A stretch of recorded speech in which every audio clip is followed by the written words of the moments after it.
La fiscalité, en réalité, Frédéric contrairement Bocard. à ce que croit... Enfin, ça dépend, mais à ce qu'on croit quand on veut faire de la nouvelle fiscalité, c'est toujours très compliqué, la fiscalité. C'est de mettre en avant une perspective de contribution mondiale qu'il faudrait savoir non seulement le taux, mais sur quelle base on la calcule. Bien sûr. Parce que comment on va mettre... les Américains, ils le font eux, sur leur base à eux, ça c'est... Bon. Donc ça reste compliqué. Et il faut voir de l'autre côté qu'on est effectivement dans une véritable révolution informationnelle. C'est-à-dire, on remplace les connaissances et les capacités du cerveau humain, et plus seulement des mains qui manient les machines. Or, une machine-outil, elle est ici ou là-bas, comme vous le dites. Une information, elle peut être partageable mondialement, et ça fonctionne une fois qu'on a trouvé les brevets, comme un coût fixe. Donc, plus vous êtes grand, plus le coût unitaire baisse. Et ça marche pas seulement pour les GAFA, ça marche pour la pharmacie, par exemple. Etc., etc. Donc, effectivement, il y a probablement deux types d'actions nécessaires, mais une fois qu'on a vu qu'il y a une question de fiscalité qui va être plus longue, plus compliquée, etc.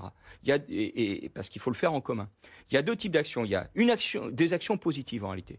Une action de dépenses informationnelles, formation, recherche massive. Donc comment on met nos moyens ensemble en Europe pour faire ça, ce qui renvoie au service public de la recherche ou à l'appui à la formation, recherche dans les entreprises. Les deux en même temps, il ne faut pas s'opposer. Et donc, ça nous ramènera à l'Europe, parce que fait la Banque Centrale Européenne avec ses euros qu'elle les met à 0%?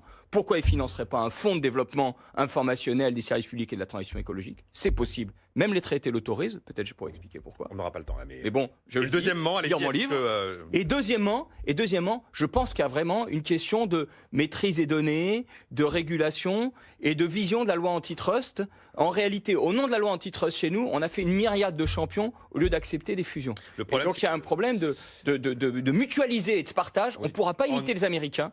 Mais donc il faudra faire autrement. C'est pas compliqué. Vous sautez un cran. Derrière, il y a la question de l'information qui devrait être un bien commun. Donc il y a un problème de régulation de l'usage de l'information et de rente informationnelle complètement folle. On n'a pas fini de C'est comme ça qu'il faut poser. Sans avoir forcément une réponse opérationnelle. Hein. Oui, mais c'est quand même ça. Il y a une rente informationnelle. Cela dit, je ne suis pas. C'est Amazon World Services qui rapporte de l'argent aujourd'hui, c'est-à-dire toute l'expertise d'Amazon dans la collecte et l'usage de la data. Et c'est comme ça qu'effectivement ils vivent. C'est très très riche. Amazon aujourd'hui Amazon devient le concurrent de Google aujourd'hui. Oui, mais la data, c'est une donnée naturelle gratuite qu'on marchandise. Et c'est là-dessus que la régulation devrait intervenir.